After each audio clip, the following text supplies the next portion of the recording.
최근 몇 개월 동안 달러가 강세를 보였었는데 최근 며칠 사이에 그 하락폭이 급격히 커졌습니다. 오늘은 달러 하락이 미국 경제에 미치는 영향, 그리고 트럼프와 연준 간의 대립이 어떻게 전개될 수 있을지에 대해 살펴보겠습니다. 지난해 9월 트럼프 재선 가능성이 부각되며 달러는 3년 만에 최고치를 기록했습니다. 투자자들은 트럼프의 세금 인하와 무역 전쟁이 미국 경제를 자극할 것으로 전망했고, 이에 따라 연준의 금리 인상 가능성이 커지며 달러 수요가 급증했습니다. 실제 달러 지수를 보면 작년 9월부터 꾸준히 상승세를 이어오더니 올해 1월 초에는 3년 만에 최고치를 찍기도 했죠. 그런데 몇 달 전부터 상황이 달라졌습니다. 달러는 하락하기 시작했는데 그 이유는 트럼프의 정책에 대한 불확실성이 커졌기 때문입니다. 특히 그의 예측할 수 없는 무역 정책과 관세가 문제였죠. 이런 불확실성은 소비자 신뢰와 기업 투자를 위축시켰고, 그 결과 달러는 1월 최고점에서 10% 이상 하락하게 되었습니다. 트럼프가 중국에 부과한 145%의 관세는 사실상 미국과 중국의 무역을 끊어버리는 수준이었습니다. 145% is very high, and it won't be that high. Not going to be that high.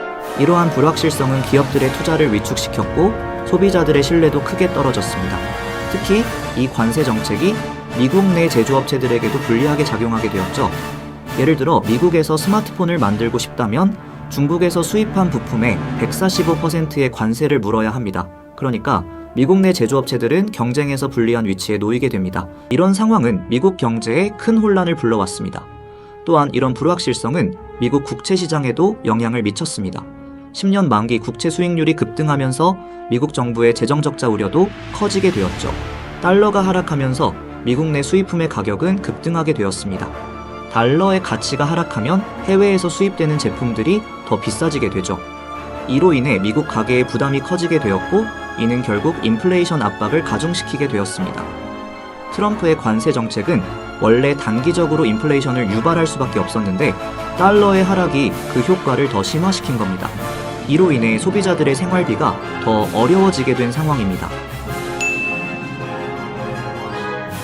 이제 중요한 문제는 트럼프와 연방준비제도 간의 대립입니다. 트럼프는 금리를 낮추라고 연준에 압박을 가할 가능성이 큽니다. 금리가 낮아지면 경제 성장은 자극될 수 있지만 그만큼 인플레이션 위험도 커지게 되죠. 만약 트럼프가 연준의 정치적 압박을 가해 금리 인하를 강요한다면 이는 미국 경제의 큰 인플레이션 위험을 초래할 수 있습니다.